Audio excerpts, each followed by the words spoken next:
Hello students, today we'll discuss about failure of machine elements, stress concentration, factor of safety and standardization. This topic is covered in the unit number 1, that is the introduction in design of machine elements subject. At the end of this lecture, you will be able to know the types of failures of machine elements, also know the meaning of stress concentration and how to it reduce, means its reducing methods. Also understand the factor of safety and its equation, and also factors affecting the value of factor of safety. Also know the meaning of standardization, its importance and advantages. So first of all, I would like to explain types of failure of machine elements. According to design consideration, the various types of failures of the machine elements are: number 1, yielding; number 2, fracture; number 3, elastic deformation; number 4, wear; number 5, buckling; number 6, corrosion; number 7, fatigue; number 8, caustic embrittlement; and number 9, stress concentration. So here first is the yielding. When the induced stresses in the machine member are more than its yield point stresses, it will undergo the permanent deformation and it loses its original shape. This is known as yielding. Yielding takes place in case of ductile metals and also its alloys. Design of members made from the ductile materials is normally done based on its yield point stress. Second is the fracture. What mean by the fracture? So when the induced stress level goes beyond the yield point stress, a crack may develop upon the member and finally it can totally break. This is known as fracture, which indicates the total failure of the machine member. In any assembly of machine components, the failure of the one part can lead further to the failure of the other parts of the system. Okay, say one example, in the assembly of gearbox, the failure of bearing may further lead to the failure of the shaft, gear, etc. components.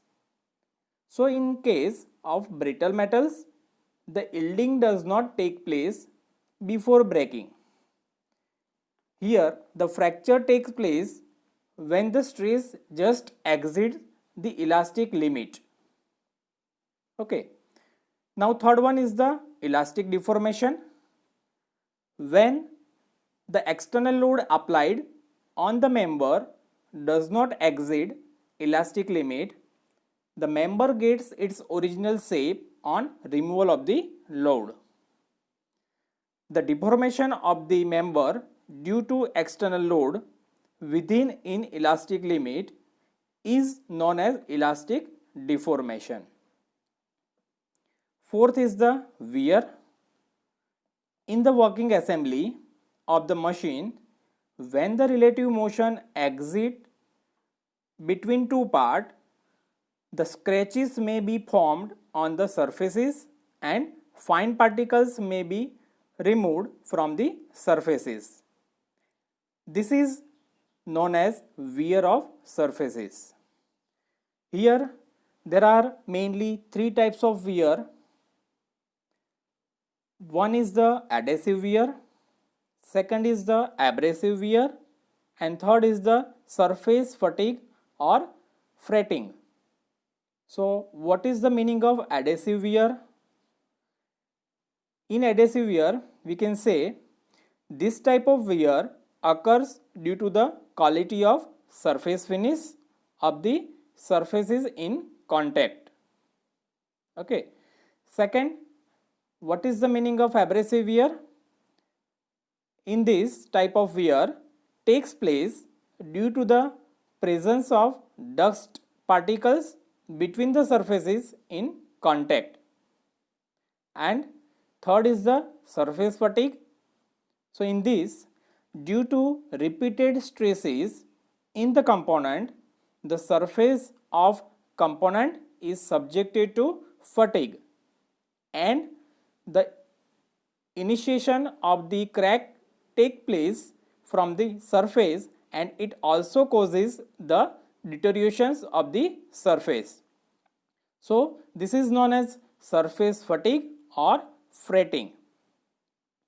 Next is the buckling. What is mean of the buckling? This point already we had discussed in previous video. Types of load के अंदर हमने इसको discuss किया था. Again मैं आपको एक बार recall कर रहा हूं. द कॉलम और long slender members when subjected to compressive load they bend और buckle. When the compressive load causes the permanent deformation of the column of the load is non-crippling load or buckling load. So next is the fatigue. When the machine element is subjected to variable loading, after number of cycles of such load, a fine crack is initiated in the component and it propagates further to cause a sudden fractures of the element. Such failure of the component is known as fatigue failure. In this, the magnitude of the stress at the fatigue failure is less than its ultimate or yield stress. Next one is the corrosion. Due to chemical reaction of the metal and alloys with the surroundings, the surface properties of the metals and alloys deteriorate. This is known as corrosion. Corrosion involves the deterioration of material as it reacts with environment. Steam, moisture, seawater, some gases, clay, etc. when come in contact with metals and alloys, chemical reactions take place and oxidations of the surfaces results into the corrosion. Now next is the caustic embrittlement. So what is the exact meaning of this failure? Caustic embrittlement. It is a type of corrosion produced by the joint action of stress and caustic alkalinity. Now, the iron in contact with dilute sodium hydroxide nearby the pores present in the bands and joints become the anodic part, and iron in contact with concentrate sodium hydroxide in the pores become the cathodic part. A number of minute electrochemical cells are formed surrounding each pores and intense corrosion take place. So this is caustic embrittlement. Next, when the machine elements are subjected to variety of external load, complex stresses are induced in the member that we know. When the induced stress level is increased, compared to yield stress, the permanent deformation takes place. That also we know. If the stress level further increases to its ultimate strength, the machine member will fail. Now, next failure name is stress concentration. This is very important topic in this unit. So what is the meaning of stress concentration?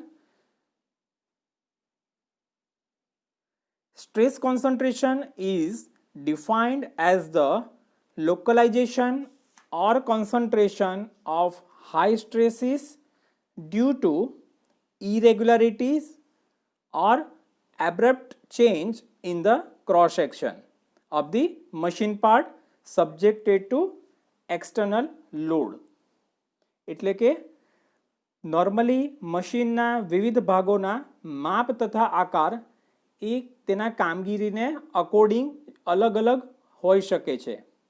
આ ભાગોના આકારમાં ઘણી વખત આપણને ખાંચા, ખૂણા, છિદ્ર અથવા ચાવીગાળો means કીવે વગેરે પ્રકારના ડિસકન્ટિન્યુટી જોવા મળે છે. આકારમાં આવા નજીવા ફેરફારને કારણે બાહ્ય ભાર લાગતા આવી જગ્યા ઉપરના ક્રોસ સેક્શનની સપાટીમાં એટલે કે આડછેદની સપાટીમાં વધુ પ્રમાણમાં સ્ટ્રેસ ઉદ્ભવે છે, જેના કારણે તે ભાગમાં ત્યાંથી ફેલ્યોર એટલે કે ભંગાણ થવાની શરૂઆત થઈ શકે છે. તો આ રીતે અચાનક સ્ટ્રેસ વધવાની પ્રક્રિયાને સ્ટ્રેસ કોન્સન્ટ્રેશન કહેવામાં આવે છે. Now, when such parts are subjected to external load, the stresses along the section of discontinuity will be more compared to the nominal stress. Continue. हम आगे देखेंगे. यहाँ पर ये स्लाइड में आपको एक डायग्राम दिख रहा है जो स्ट्रेस कॉन्सेंट्रेशन रिप्रेजेंट कर रहा है. ओके, सो डायग्राम के अंदर आप ए डायग्राम में, बी डायग्राम में, C diagram and D diagram में different corner, hole, keyway and notch type के अलग अलग नाम से उसको डिनोट किया हुआ देख रहे हो. सबसे पहले डायग्राम के अंदर क्रॉस सेक्शन ए के पास नॉमिनल स्ट्रेस डेवलप्ड हो रहा है, जबकि क्रॉस सेक्शन बी के पास स्ट्रेस कॉन्सेंट्रेशन के रीज़न से वहाँ पर स्ट्रेस का वैल्यू जो है वो ज़्यादा बढ़ा हुआ या बढ़ता हुआ हमको मालूम पड़ेगा.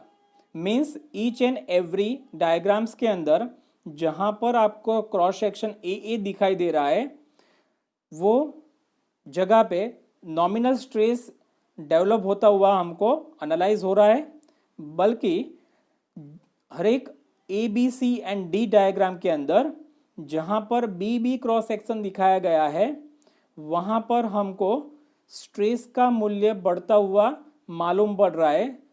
तो हम बोल सकते हैं कि वो पर्टिकुलर एरिया के अंदर या पास में वहाँ पर स्ट्रेस कॉन्सेंट्रेशन की इफेक्ट है. ओके, सो कंटिन्यू हम देखेंगे. Due to stress concentration, the possibility of the failure of the part increases at the local section, and the discontinuities are also known as stress risers. मतलब जो discontinuities है, like हमने जैसे बताया sharp corners, keyway, hole, notches, that all are known as in general word stress risers, जो stress develop होने में बढ़ावा देता है. राइट.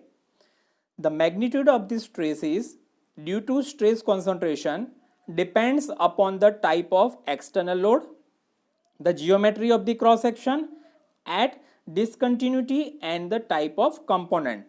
तो यहाँ पर मैं आपको ये समझा रहा हूँ कि the magnitude of this stresses due to stress concentration depends on some factors. So which type of factors are affected to the this term? So like type of external load, the geometry of the cross section at discontinuity and the type of component. Now continue हम देखेंगे. यहाँ पर आप ये slide में देख रहे हो एक इक्वेशन में KT is equal to sigma max divided by sigma, means where KT it represent the stress concentration factor, sigma max represent the maximum stress value and sigma represent the nominal stress value. तो यहाँ पर stress concentration factor को define हम maximum stress और nominal stress के ratio से कर सकते हैं. Sigma max is equal to sigma into stress concentration factor means KT. Okay, so we also know that stress is equal to load upon area, where A means area of the cross section. Okay, now so हमने अभी यहाँ पर देखा stress concentration किसको बोलते हैं, stress concentration factor क्या है और उसके रिलेट उसका मैथमेटिकल एक्सप्रेशन मीन्स उसका इक्वेशन हमने देखा यहाँ पर. अभी मैं आपको एक्सप्लेन कर रहा हूँ methods of reducing stress concentration. Okay, मतलब स्ट्रेस कॉन्सेंट्रेशन को अगर हमको रिड्यूस करना है तो उसकी डिफरेंट मेथड कौन सी है, राइट. सो यहाँ पर आपको अगेन एक ये स्लाइड के अंदर डायग्राम दिख रहा है. डायग्राम के अंदर आप देखोगे तो आपको लेफ्ट हैंड साइड में ओरिजिनल लिखा हुआ 4 डिफरेंट स्केच आपको दिखाई दे रहे हैं इन सीक्वेंस, और राइट हैंड साइड में इम्प्रूव्ड इमेज आपको दिख रही है, पर्टिकुलर ओरिजिनल की इम्प्रूव्ड इमेज आपको दिख रही है. सो सबसे पहले मैं बात कर रहा हूँ फर्स्ट ओरिजिनल फिगर की, जिसमें आप देख रहे हो कि एक शार्प कॉर्नर करके डिनोट किया हुआ है, राइट. सो अब अगर कंपोनेंट के अंदर कहीं पर भी शार्प कॉर्नर है तो उसको हम वहाँ पर स्ट्रेस की मूल्य बढ़ती हुई हमको नज़र में आएगी. मतलब वहाँ पर एक्सटर्नल लोड एप्लीकेबल होने के कारण रीजन पे वहाँ पर સ્ટ્રેસ का મૂલ્ય ઇન્ડ્યુસ मतलब ઉત્પન્ન થતું આપણને જોવા મળશે અને જે મૂલ્ય એ ખૂબ જ વધશે, વધારે હશે. सो એને આપણે रिड्यूस કરવું હોય, ओके, उसको हमको अगर रिड्यूस करना है तो हमको वो जगह पे फिलेट कर देना पड़ेगा, राइट. सो आप इम्प्रूव डायग्राम में मैंने वही दिखाने की कोशिश की है कि वहाँ पर अपने को शार्प कॉर्नर को हटा के वहाँ पर हमको फिलेट ऑपरेट करके फिलेट कर देना पड़ेगा, राइट. देन सेकंड डायग्राम के अंदर ओरिजिनल स्केच आपको तीनों सेम दिखाई दे रहे हैं, but improved right hand side के स्केचेस आप देखोगे in sequence from first to third. So first में मेंशन है होल्स ड्रिल्ड इम्प्रूव डायग्राम में, मीन्स ये रिप्रेजेंट कर रहा है कि अगर कुछ भी डिसकंटिन्यूटी है कंपोनेंट के अंदर तो हम उसके अंदर नंबर ऑफ ड्रिल होल्स करके भी स्ट्रेस कॉन्सेंट्रेशन की वैल्यू को कंट्रोल कर सकते हैं, मीन्स रिड्यूस करने की ट्राई कर सकते हैं. सेकंड डायग्राम इम्प्रूव्ड इमेज आपको रिप्रेजेंट कर रही है कि अगर ओरिजिनल फॉर्म में कंपोनेंट में अगर कोई भी डिसकंटिन्यूटी है, कोई पण असाध्यता તમને જોવા મળે છે तो हम उसको उसके अंदर से एक्सटर्नल मटेरियल को एक्सेस मटेरियल को हम रिमूव करेंगे और वो मेथड को अप्लाई करके हम स्ट्रेस कॉन्सेंट्रेशन की वैल्यू को घटा सकते हैं. थर्ड इमेज में आप देख रहे हो मल्टीपल नॉचेस लिखा हुआ है, तो वहाँ पर भी मैं यही समझाना चाह रहा हूँ आपको कि अगर डिसकंटिन्यूटी है कंपोनेंट के अंदर तो हम मल्टीपल नंबर ऑफ नॉचेस को वहाँ पर बना के हम स्ट्रेस कॉन्सेंट्रेशन की वैल्यू को वहाँ पर घटा सकते हैं.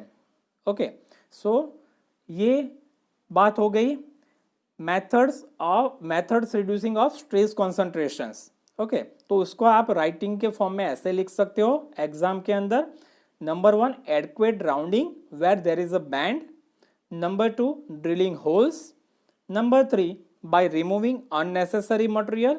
and number 4 by providing multiple notches.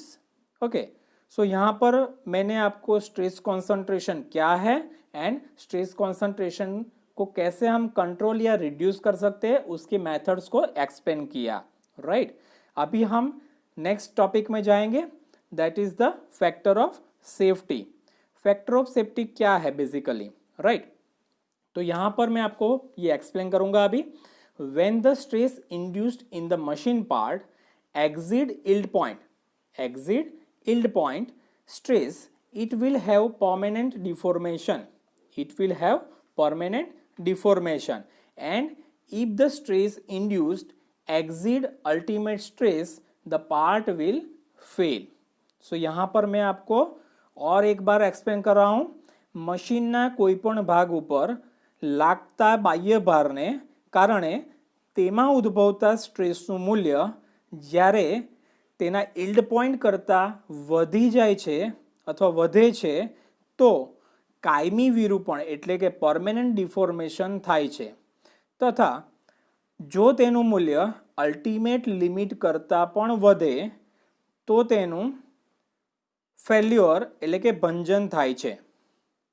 કોઈપણ ભાગમાં આમ થતું રોકવા માટે તેમાં ઉદ્ભવતા સ્ટ્રેસનું મૂલ્ય યીલ્ડ પોઈન્ટ સ્ટ્રેસ કરતાં સારું એવું નીચું હોવું જરૂરી છે.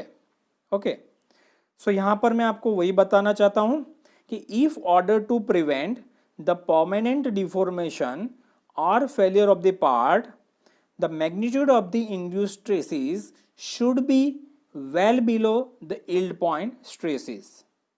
ओके, तभी जाके वो प्रिवेंट हो सकता है परमानेंट डिफॉर्मेशन और पार्ट की failure. Okay, so this stress is known as safe stress, or we can say the allowable stress or design stress. Also we can say of this term is known as permissible stress. Okay, તો આ જે સુરક્ષિત stress કે જેને ગણતરીમાં લઈ મશીનના ભાગોની ડિઝાઇન કરવામાં આવતી હોય છે તેને આપણે design stress, અલાયબલ stress, permissible stress અથવા તો સેફ સ્ટ્રેસ ना नाम थी ओळखीशु. ओके, तो कंटिन्यू हम देखेंगे आगे फैक्टर ऑफ सेफ्टी टॉपिक को. Allowable stress is determined by considering some factor of safety always. Factor of safety is defined as the ratio of maximum stress, failure stress और critical stress to the allowable stress. Simply word में अगर हम factor of safety को define करें तो उसकी definition, उसका meaning ऐसा बन रहा है कि it is defined as the ratio of failure stress to the allowable stress. In another word we can say the critical stress और maximum stress to the allowable stress. इसको मैथमेटिकली रिप्रेजेंट कैसे करते हैं तो आप यहाँ पर देख सकते हो. Factor of safety is equal to failure stress divided by allowable stress.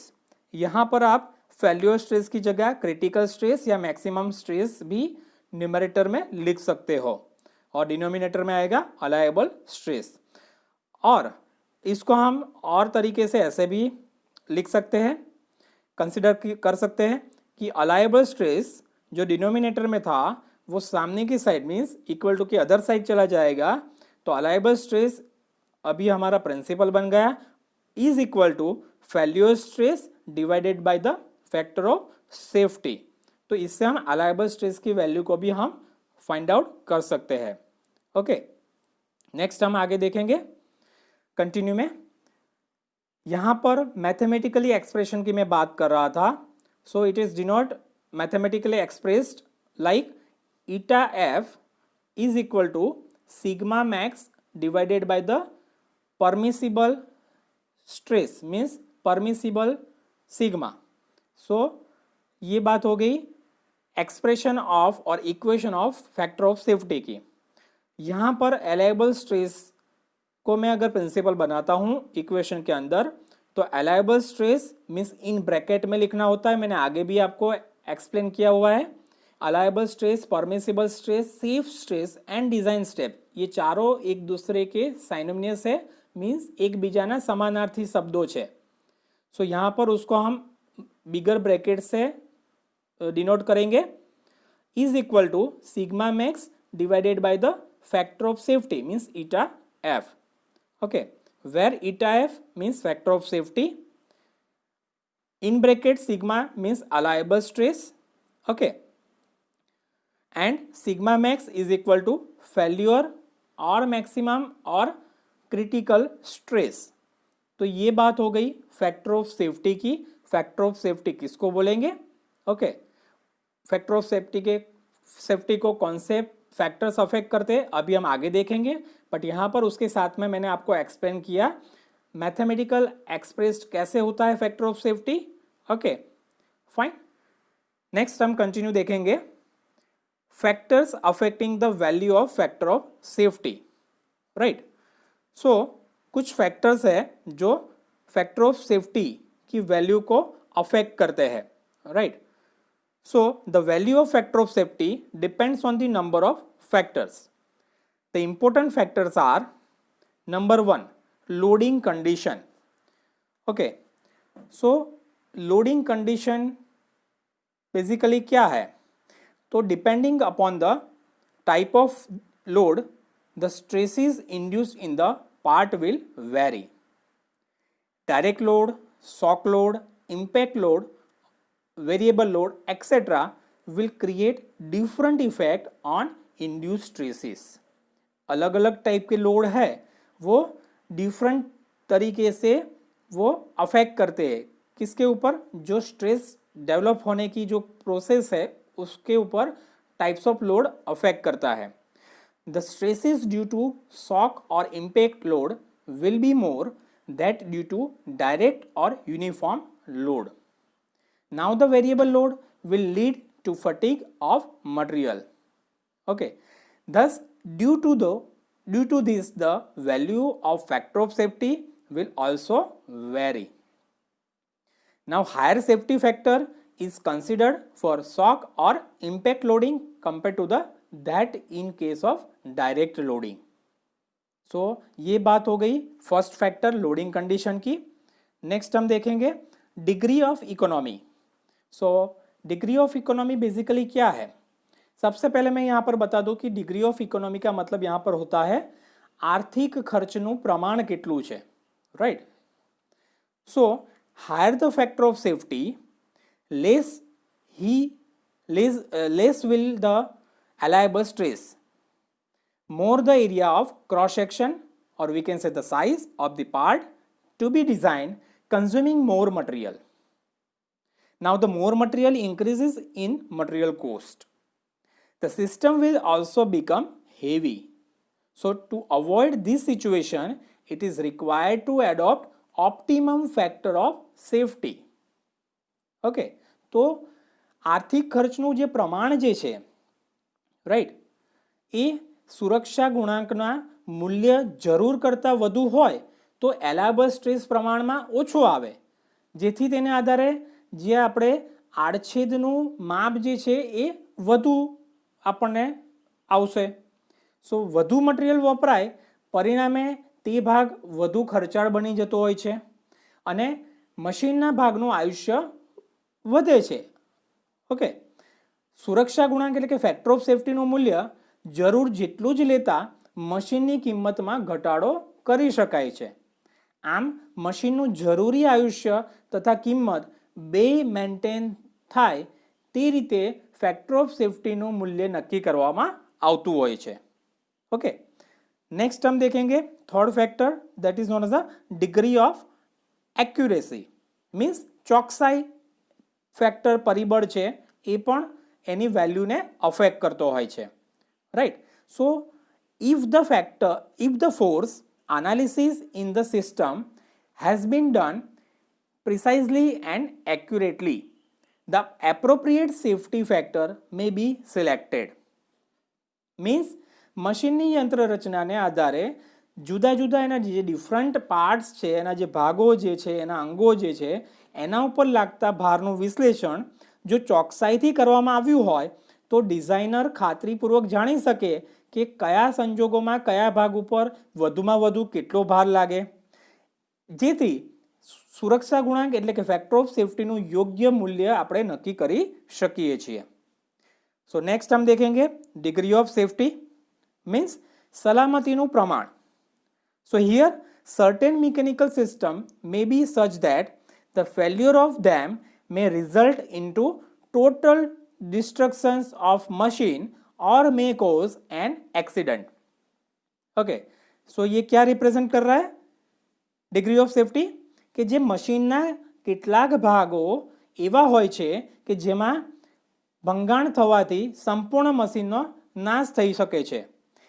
આવા મશીન માણસોની હેરફેર માટે ઉપયોગમાં લેવાતા હોય તો માણસોની જાન પણ જોખમમાં મુકાય છે. લાઈક मैं यहाँ पर आपको एक एग्जाम्पल देता हूँ. The failure of the wire rope used to suspend the cage of the lift और elevator may result into fatal accident and hence the safety factor for the selection of wire rope has to reasonably high. So લિફ્ટની યંત્રરચના જે છે mechanism જે છે એમાં cabin જેની સાથે જોડેલી હોય તે વાયરનું દોરડું જો તૂટે તો જીવલેણ અકસ્માત સર્જાવાની શક્યતા વધી જાય છે. આવા મશીનના ભાગોની ડિઝાઇન કરતી વખતે ફેક્ટર ઓફ સેફ્ટી એટલે કે સુરક્ષા ગુણાંકનું મૂલ્ય ઊંચું કન્સિડર કરવામાં આવતું હોય છે. ઓકે, નેક્સ્ટ फैक्टर हम देखेंगे इम्परफेक्शन ऑफ वर्कमैनशिप मीन्स कार्यदक्षताનો अभाव. तो यहाँ पर usually the mechanical systems are designed and manufactured with required quality standards and free from defects. However, sometimes the unnoticed defects in materials and production process may cause sudden failures. कभी ऐसा भी होता है कि जो हमको मशीन में पता नहीं चलता है, अननोटिस्ड डिफेक्ट्स रहती है मटेरियल के अंदर, राइट, एंड प्रोडक्शन प्रोसेस के अंदर, तो वो क्या करता है सडनली उसके अंदर फेल्योर डेवलप कर देता है. सो to minimize the inspection and cost of quality control, random sampling method is adopted and this may lead to the probabilities of failure. In such cases, higher safety factor may be selected, preventing premature failure, but this will increase the cost. આપણે જો સુરક્ષા ગુણાંકનું મૂલ્ય ઊંચું લેવાનું નક્કી કરીશું પણ એનાથી એ પ્રિવેન્ટ થઈ શકે છે, રાઈટ, પણ સાથે સાથે એની કોસ્ટમાં પણ તે ઉમેરો કરે છે. सो ये बात हो गई डिफरेंट फैक्टर्स की जो डायरेक्टली अफेक्ट करते हैं value of factor of safety को. सो यहाँ पर मैं एक चीज़ और भी आपको बता दूँ कि फैक्टर ऑफ सेफ्टी को डिसाइड करने की कुछ मेथड्स रहती है. There are main 2 methods commonly used to determine the factor of safety. सुरक्षा गुणांकना मूल्यने शोधवा माटे 2 पद्धति प्रचलित है, जे नंबर 1 फैक्टर मेथड है और दूसरा है टेबुलर मेथड है. ओके, सो यहाँ पर अभी कंटिन्यू हम देखेंगे. यहाँ पर आपको एक चार्ट दिखाई दे रहा है. चार्ट का टाइटल में लिखा हुआ है factor of safety, first serial number, second type of load and third type of material. तो आप देख रहे हो कि जैसे टाइप ऑफ लोड वेरी है सीरियल नंबर 1, 2, 3 एंड 4 के अंदर, like steady load, gradually applied load, in one direction, variable load, repeated and reversed type, medium shock और इम्पैक्ट लोड. तो उसके राइट हैंड साइड में आप देखोगे टाइप ऑफ मटेरियल्स के अंदर, तो यहाँ पर मेनली उसको मैंने मेंशन किया हुआ है डक्टाइल एंड ब्रिटल मटेरियल्स के अंदर. और डक्टाइल और ब्रिटल मटेरियल्स में भी अल्टीमेट स्ट्रेंथ और इल्ड स्ट्रेंथ को लेते हुए फैक्टर ऑफ सेफ्टी मीन्स सुरक्षा गुणांकનું મૂલ્ય જે છે એ લોડના પ્રકારને આધારે વેરી થતું જોવા મળે છે. सो कहीं पर आप देख रहे हो कि डक्टाइल मटेरियल में based on ultimate strength 3 to 4 है और based on yield strength 1.5 to 2 होता है फैक्टर ऑफ सेफ्टी. और ऐसे ही सेम ग्रेजुअली अप्लाइड लोड के अंदर 6 एंड 3 रिस्पेक्टिवली दिख रहा है, वेरिएबल लोड में 8 एंड 4, एंड मीडियम शॉक और इम्पैक्ट लोड के अंदर 10 to 15 और 5 to 7 आपको दिखाई दे रहा है। ऐसे ही ब्रिटल मेटल की मैं बात करूं तो based on ultimate stress steady load का टाइप है, अगर लोड का टाइप है तो 5 to 6 कंसिडर करेंगे। Gradually applied load in one direction है तो 7 to 8 कंसिडर होता है। वेरिएबल लोड में 10 to 12 एंड मीडियम शॉक और इम्पैक्ट लोड के अंदर 15 to 20 factor of safety consider की जाती है। सो ये पूरा इन डेप्थ मैंने आपको एक्सप्लेन किया फैक्टर ऑफ सेफ्टी के बारे में। अभी नेक्स्ट हम टॉपिक डिस्कस करने वाले हैं, that is known as a standardization. Standardization किसको बोलेंगे, राइट? स्टैंडर्डाइजेशन क्या होता है? सो सबसे पहले मैं आपका वो एक्सप्लेन करूं। The main objective of standardization is to establish obligatory norms so that different types, grades, quality, characteristics, test method, product marking, packing and storage rules and raw materials etc. meet these norms. Okay, so यहाँ पर standardization का main उद्देश्य क्या है? Okay, so સૌથી પહેલું ફરજિયાત ધારાધોરણો જેને આપણે ઓબ્લિગેટરી નોર્મ્સ हम बोलते हैं वो उसको प्रस्थापित करना, और उसके साथ में different types grades, quality characteristics means गुणवत्ताની લાક્ષણિકતાઓ, different test methods, products marking, packing and storage rules means संग्रहना नियमों, एंड उसके साथ में रॉ मटेरियल्स के कुछ रूल्स एक्सेट्रा सबको रूल्स रेगुलेशन के मुताबिक हमको मिलना चाहिए। वो मेन ऑब्जेक्टिव होता है स्टैंडर्डाइजेशन का। ओके, ठीक है। कुछ नेशनल एंड इंटरनेशनल स्टैंडर्ड हम अभी यहाँ पर आपको बताने वाले हैं। Various national and international standards. Number 1 ASTM, it's full name is American society for testing materials. Another is the SAE, it's full name is society of automotive engineering. Third one is the AISI, its full name is American Iron and Steel Institute. Next one is the BIS, means Bureau of Indian Standard, and ISO means International Organization for Standardization. तो ये कुछ national and international standards हो गए। आगे हम continue अभी देखेंगे standardisation के टॉपिक में। इसकी अगत्यता क्या है? What is the importance of standardization? This is also important question for your examinations. Okay. और ये सब जितने भी टॉपिक्स आप वीडियो के अंदर और देख रहे हो, समझ रहे हो, वो सब आपको एग्जामिनेशन में हेल्पफुल होने वाले हैं, राइट? सो क्या इंपॉर्टेंस है स्टैंडर्डाइजेशन का? It makes mass production possible and reduces its production cost. Okay, mass production standardization से हमको पॉसिबल होता है and reduces its production cost, मतलब उसकी जो प्रोडक्शन कॉस्ट है वो रिड्यूस होती है, क्योंकि ऑलवेज प्रोडक्शन कॉस्ट रिड्यूस होगी उतना मुनाफा बढ़ता है। ओके, सो मास प्रोडक्शन शक्य बने છે અને તેની પ્રોડક્શન કોસ્ટ ઘટે છે. That is the importance of standardization. Another is the second is the it helps in improving the quality of the product and prolongs the service life. Okay, means આપણને એની જે ગુણવત્તા જે છે, શેની ગુણવત્તાની વાત છે? પ્રોડક્ટની ગુણવત્તા જે છે એ ઇમ્પ્રૂવ થતી જોવા મળે છે, અને એની ડ્યુરેબિલિટી એટલે કે એની જે સર્વિસ લાઈફ છે એ પણ આપણને વધતી જોવા મળે છે.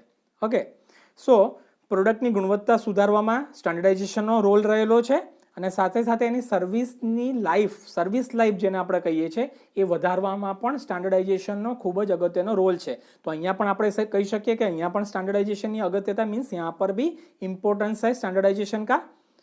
थर्ड हम देखेंगे importance, the availability of readymade parts in the market reduces repair and maintenance cost and increases it's interchangeability. Means બજારમાં તૈયાર પાર્ટ્સ મળી શકતા હોવાથી રિપેર અને મેન્ટેનન્સ ખર્ચ ઘટે છે તથા ઇન્ટરચેન્જેબિલિટી પણ વધે છે. सो रेडीमेड पार्ट्स मार्केट में जब मिलने शुरू हो जाते हैं तो यहाँ पर उसकी रिपेयरिंग एंड मेंटेनेंस कॉस्ट वो हम कट कर सकते हैं, मीन्स वहाँ पर हम कंट्रोल कर सकते हैं, और साथ साथ में इंटरचेंजेबिलिटी भी हमको इंक्रीज होती हुई मिलती है। सो यहाँ पर भी स्टैंडर्डाइजेशन जो है वो काम करता है, right. Next importance point is new machines take less time to build because standard parts can be found ready. Okay, हमको अगर कुछ नया मशीन बनाना है और वो नए मशीन को बनाने में टाइम बहुत कम लगता है। What is the reason behind that? Because standard parts can be found ready, means standard parts हमको डायरेक्टली मिल जाते हैं। उसके लिए जो यूजफुल होने वाले जो स्टैंडर्ड पार्ट्स है वो हमको मार्केट में से डायरेक्टली मिल जाते हैं। तो वो due to which reason possible होता है? स्टैंडर्डाइजेशन यहाँ पर कुछ रूल्स रेगुलेशंस को फॉलो कर रहे हैं और उसके मुताबिक प्रस्थापित किया हुआ है, एस्टेब्लिश किया हुआ है, तभी जाके हमको स्टैंडर्ड पार्ट्स मार्केट में मिलते हैं, राइट। मीन्स नवा मशीन બનાવવામાં ઓછો સમય લાગે છે बिकॉज કારણ કે સ્ટાન્ડર્ડ પાર્ટ્સ તૈયાર મળી શકે છે। Okay, so here also standardization is important role. Okay, next हम देखेंगे स्टैंडर्डाइजेशन के कुछ एडवांटेजेस मैं आपको एक्सप्लेन करने वाला हूं अभी यहाँ पर। First one is the interchangeability of the components is possible, जो हमने उसको एलोबरेट किया मैंने आपको previous topic importance of standardization के अंदर। Second is it reduces the inventory of the components required, means हम इन्वेंट्री को बहुत ना बढ़ाते हुए एक स्टैंडर्डाइज प्रैक्टिस को फॉलो करते हुए जो रिक्वायर्ड कंपोनेंट्स है हमारी मशीनरी के लिए, हमारे प्लांट के लिए, उसको हम स्टोर कर सकते हैं। ओके, तो वहां पर भी एडवांटेजेस है स्टैंडर्डाइजेशन का। Third one is the it ensures certain minimum specified quality, मतलब एक આપણને ચોક્કસ हम जो स्पेसिफाइड मीन्स निश्चित हम उसकी जो क्वालिटी मीन्स गुणवत्ता है उसको हम प्राप्त कर सकते हैं।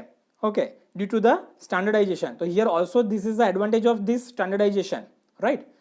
Next advantage of standardization is easy and quick replacement of the components is possible, right। Means सरलताથી सरल प्रोसेस से एंड क्विक रिप्लेसमेंट मीन्स झड़प से हम पार्ट्स को, कंपोनेंट्स को रिप्लेस कर सकते हैं। ओके, डिटोरेट पार्ट्स को हम निकाल सकते हैं और नए पार्ट्स को हम वो जगह पे फिट कर सकते हैं, लाइक बैरिंग्स है, बोल्ट्स है, एक्सेट्रा। ऐसे तो बहुत सारे स्टैंडर्ड पार्ट्स मार्केट में मिलते हैं जो हम क्विकली उसको इजीली एंड क्विकली रिप्लेस कर सकते हैं हमारे मशीनरीज में से, right. So here this is also the advantage of this standardization. Next advantage is it results in overall cost reduction. Ultimately क्या होता है? कोस्ट में कटौती होती है, मतलब कोस्ट कट થાય છે, राइट, मतलब कोस्ट रिड्यूस થવી, right. So it results in overall cost reduction, that is also the big advantage of standardization. Okay, another advantage is it makes the mass production of the components easier and fast। it makes the mass production of the components, हम एक mass production बहुत बड़ी संख्या में भी हम production ले सकते हैं, राइट, कंपोनेंट्स का, और वो भी हम इजी प्रोसेस से कर सकते हैं and quick means fast process से हम वो अचीव कर पाते हैं due to the standardization, right. So this is also the advantage of the standardization, right. Okay, तो ये बात हो गई स्टैंडर्डाइजेशन की, ठीक है।